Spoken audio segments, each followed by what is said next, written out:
Ah, hello everybody. My name is Seth Green Williams, and I attend the University of West Georgia.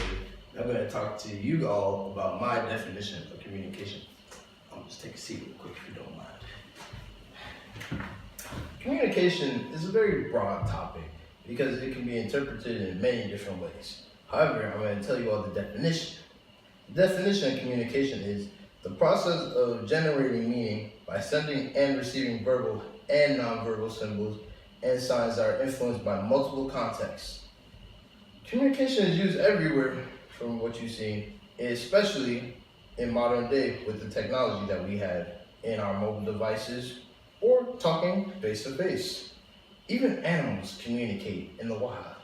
Dolphins use echo communication, and trained monkeys can use sign language to talk to humans.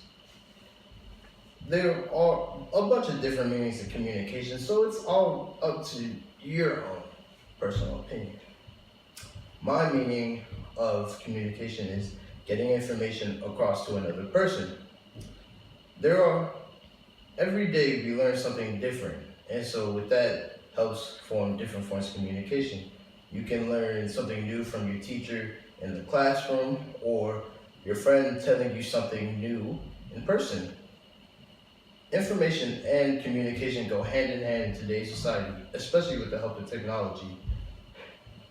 Communication goes as far back as the Dark Ages, where they used letters and birds to send messages to people from different places to either send information about events going on in the world or to their significant loved one.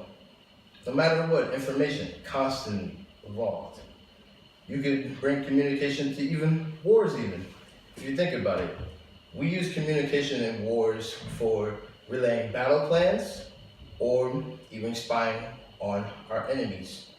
A prime example of that is the Cold War. During the Cold War, both America and Russia both were constantly spying and infiltrating each other's ranks back constantly in order to gain new information from the other, in order to gain an advantage in the war, to either end the war or prevent nuclear fallout. Information is the key to society because without information, we cannot grow and develop as people.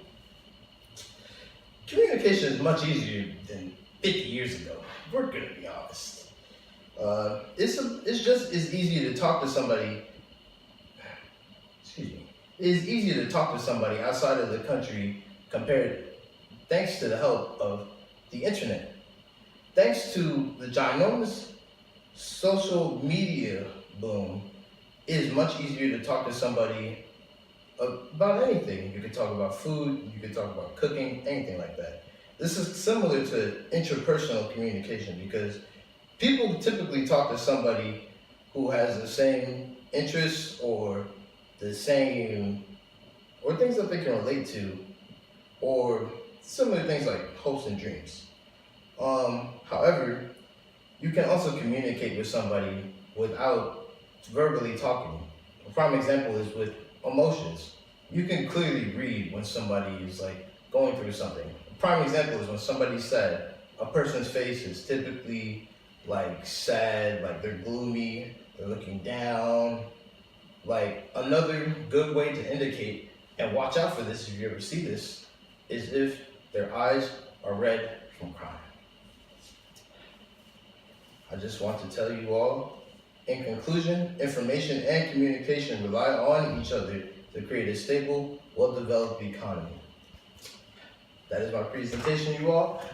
I just want to wish you a good rest of your day and have a successful year. This is Seth Green Williams, signing out.